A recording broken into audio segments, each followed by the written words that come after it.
Welcome to the deep dive. Today, we're zeroing in on something that really touches, well, pretty much all of us in the modern workplace. Hmm. It's the evolving needs of Nordic office workers looking ahead to 2025. Yeah, and we're using that Castellum trend report, Framtidens Arbetsliv. It's quite comprehensive. Surveyed over 4,000 office employees. Across Sweden, Finland, and Denmark, so a really solid snapshot. Definitely. Think of this as a shortcut to understanding what's actually important to people right now in that part of the world. Exactly. Our mission, really, for this deep dive is to pull out the core priorities. What do these Nordic professionals want from their work environment? And crucially, how is that balance shifting? Yeah. Between being in the office and working remotely. We want to make sense of it for you, for everyone listening. And what immediately jumped out at me from this report was this. Well, it feels like a contradiction. Oh, which part? Well, a huge number, like 90% of Nordic office workers say a good social environment is a major factor when they're looking for a job. Okay, yeah. Sounds pretty clear. People want connection. You'd think, Yeah. everyone wants this buzzing, collaborative space. But then the same report shows a big majority, prefer working alone or maybe with just one other person for concentration. Ah, right. The focus factor. Okay, yeah, that is interesting. So let's try and unpack that tension a bit. Well, I think that strong desire for social connection, it probably points to people really getting the office's role in building company culture. Right. Cohesion, belonging. Exactly. Yeah. Especially after all the hybrid and remote work stuff. The report actually says 9 out of 10 people recognize this. So even if they need quiet time later, the office itself, as a concept, is still valued for that social side. Yeah, it's like the social anchor. It holds things together, culturally speaking. That makes sense. It's like you value being part of a community, even if you need your own space within it sometimes. Precisely.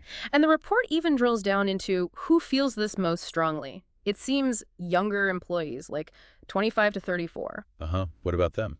They really see the office positively. Get this. 86% think it helps their mental well-being. Wow, 86%. That's high. And 82% link it to better physical health, too. That's quite compelling, isn't it? It really suggests that for people maybe earlier in their careers, the office is more than just a desk and a chair. Yeah, it's mentorship, networking. And maybe just structure. A clearer line between work and home, perhaps, so they can get blurred when you're fully remote. That structure thing is a good point. Routine, stability. Yeah. But then, okay, back to the other side of the coin. The need for quiet. Right. 58% prefer working alone or just with one other person when they need to buckle down and focus. And here's where it gets a bit worrying, maybe. Almost a third find it actively difficult to work undisturbed in their office. Yeah. That's a significant chunk finding it hard to concentrate. And Castellum's report flags this as, like, the biggest downside of the modern office. The biggest downside. Wow. And Helene Lidstrom from Castellum, she put it perfectly. She said, to be able to work without disturbances in the office is a hygiene factor. A hygiene factor, not a nice to have, but a basic need. Exactly. Yeah. Like expecting, clean water or working Wi-Fi. It's fundamental for productivity. Totally. And it's revealing that most of these workers are in open plan or these activity-based setups. Yeah, only about a third have their own dedicated desk. And maybe a fifth are in those fully activity-based spaces. Just to clarify, activity-based usually means no assigned desks, right? You pick a spot depending on your task. That's the idea. Different zones for different activities, collaboration, quiet work, calls, in theory. In theory. But the report connects the dots here, doesn't it? Between space type and satisfaction. It does, pretty clearly, actually. People with their own separate workrooms, they tend to be happier with the office overall. And crucially, They spend more time there, which really suggests the physical design directly impacts how people feel and how much they actually use the office. Okay, so let's shift slightly. Where are people actually working? The report mentions home working is decreasing. Yeah, among Nordic office staff, the trend is fewer days at home, which feels like a bit of a shift in the narrative we've heard for a few years. It does. And what's also interesting is that most employees are apparently okay with the idea of mandatory office days. Right. There seems to be more openness to it now. Maybe it's employers pushing, or maybe employees themselves are seeing the benefits of being together more often, like we talked about. And the numbers back this up. The average desired days in the office for 2025 is projected at 2.83 days a week. That's up, isn't it? Yeah, up from 2.75 in 2024 and 2.63 back in 2023. So a steady climb. A clear trend there. And there are differences between the countries, too.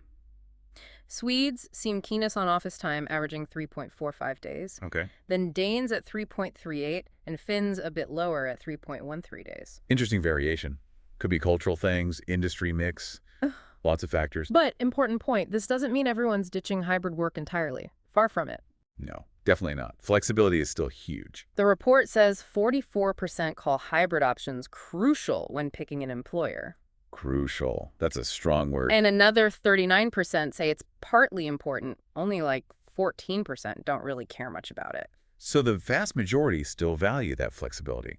They want the choice, even if they're choosing to come in a bit more often now. Exactly. It's about having the option. Does that resonate with you personally when you think about what you look for? Oh, absolutely. That ability to balance focused work at home with collaborative time in the office, that feels like the sweet spot for many. Right. And logically, if people are planning to be in the office more, Then the location suddenly becomes much more important again. yeah, it's not just an occasional trip. It's part of the regular weekly grind. Accessibility is key.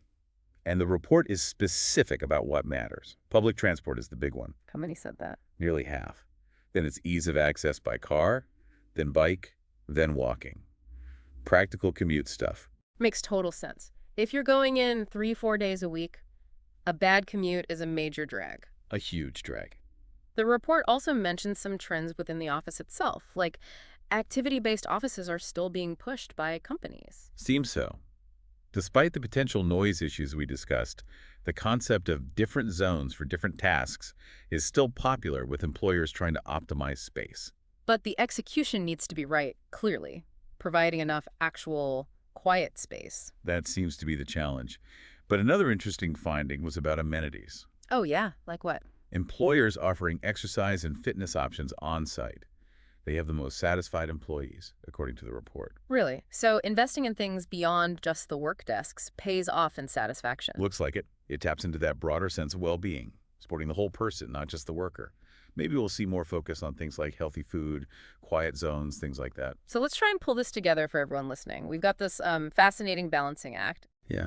On one hand, a really strong value placed on social connection, community, culture, all of the things the office facilitates. But on the other hand, an equally strong, maybe even stronger, need for quiet, for focus, and a feeling that current offices, well, they often fall short there. And we're seeing this clear trend towards more office time overall. Hybrid flexibility is still super important to most people. And the office location, the commute, that's becoming critical again. So it really poses that big question, doesn't it? For employers, but also for employees. How do you navigate this? This paradox, yeah. How do you get the social buzz and the quiet focus? That quote about understanding individual needs, Yeah. that feels key.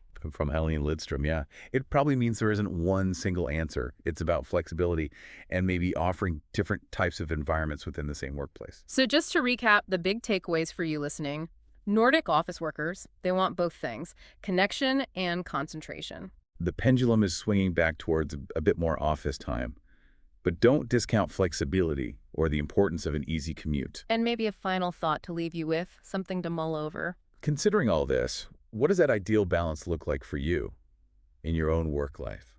That mix of social and solo time. And maybe how might these Nordic trends, could they be a preview of what's coming for work environments elsewhere globally? It's definitely a space to watch. This whole landscape of how and where we work, it's clearly still evolving. Very dynamic. Absolutely. Well, thanks for taking this deep dive with us today.